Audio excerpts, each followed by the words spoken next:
Good evening, UNT Graduate School Selection Committee. My name is Brad Ball. I'm going to try this one more time. My last submission did not have audio, which is very important. And so we're going to try it one more time, take two. So, we'll start with answering your questions here. Number one, the aspirations related to the field of counseling and describing one or more significant life events that contributed to the development of those aspirations. In 2005, I was injured in an automobile accident that left me with a spinal cord injury. And really what I came away with that, the skills that I came away with throughout that experience, are perseverance and grit and the importance of striving. I was lucky enough at that time to have a very strong support network. I had a lot of mentors and people who cared about me and my well-being that influenced and impacted me very greatly. And so my aspirations with the field of counseling as a practice is to learn those technical skills on a scientific level so that I might be able to be one of those people to mentor and to help others through difficult situations. Specifically, I started a nonprofit this past year. I'd like for that nonprofit to be centered around grit. I would specifically like to target the demographic of young men from the ages of transition from young adulthood into adulthood. And I would like to develop a curriculum in order to serve them and to guide them on the right path, because that is something that I've experienced personally throughout my injury and the events that transpired from there. And so I have a very targeted mission and goal with learning the skills of counseling through the graduates program. Additionally, I would like to use those skills as support with the nonprofit and through the nonprofit to other existing nonprofits that are standalone organizations in order to provide some gaps, provide support for those gaps. And so that would be the answer to question number one. Question number two, an example of a time you encountered conflict, personal or interpersonal, and how you handled the experience. I'd like to answer this in two ways. First, with the personal conflict. I spent 10 years as a real estate appraiser for some of the largest appraisal companies in the United States. I did tax appeal, I worked in real estate. Throughout the time in which I was working at these places, I had a longing to go into a different field. And it took quite a while for me to get the courage to take those initial steps to leave my job and to pursue other endeavors.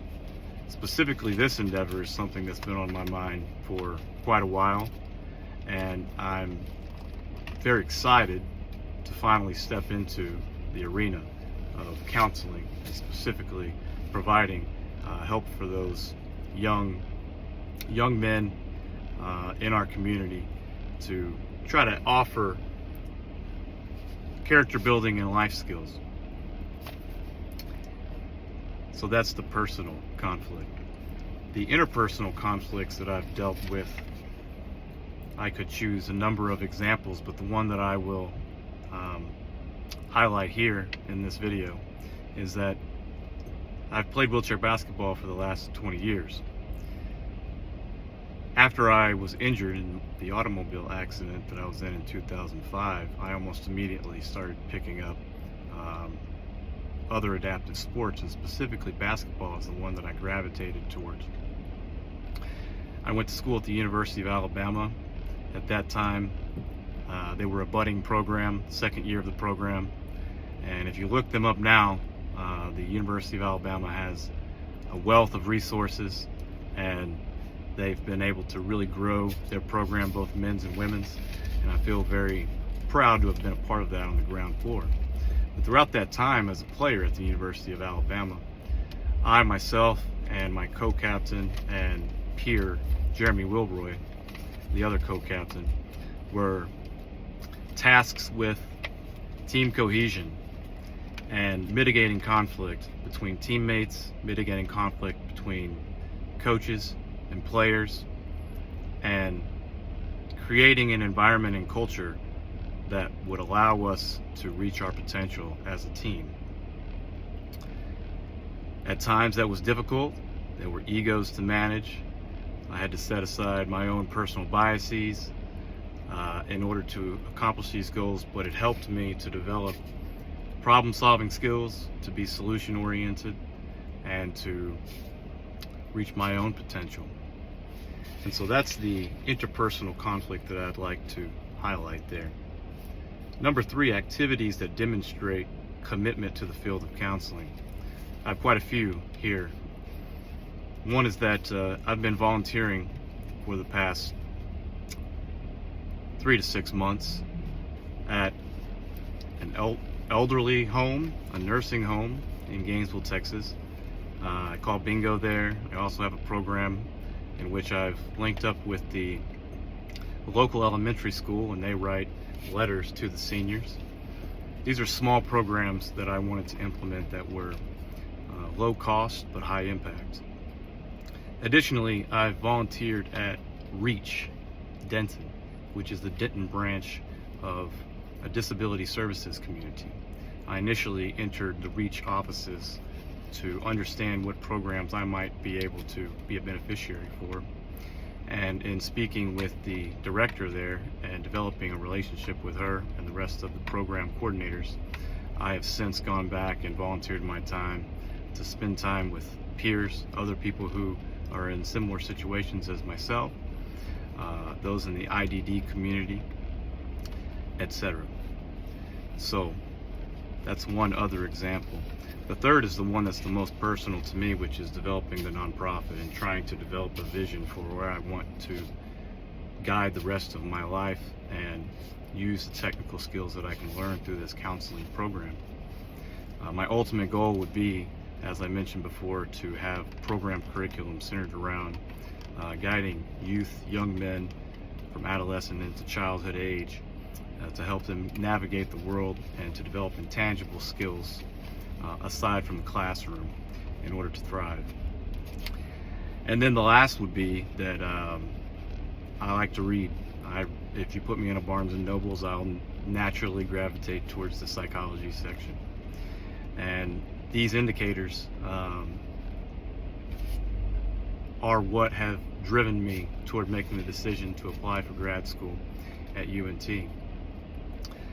The last book I just read that I'm in the process of reading is Angela Duckworth Grit, and it really lays out the bare bones of what I would like to implement and to take the discoveries that she has uncovered there and implement them in some type of a program curriculum for the betterment of society. And lastly, as it pertains to any other information that might be helpful in assessing my qualifications, I'd say that being a gritty person is part of my DNA, and part of that is follow through. I have a track record of earning degrees at the University of Alabama, of finishing projects that I start, of following through, and that's what I intend to do if selected for this UNT graduates program. Lastly, I would just say that as a person with a disability, sometimes it's difficult for us to contribute to society and to find our place for service. This field of counseling almost has the service element baked into it. So I'd like to explore those options and the range of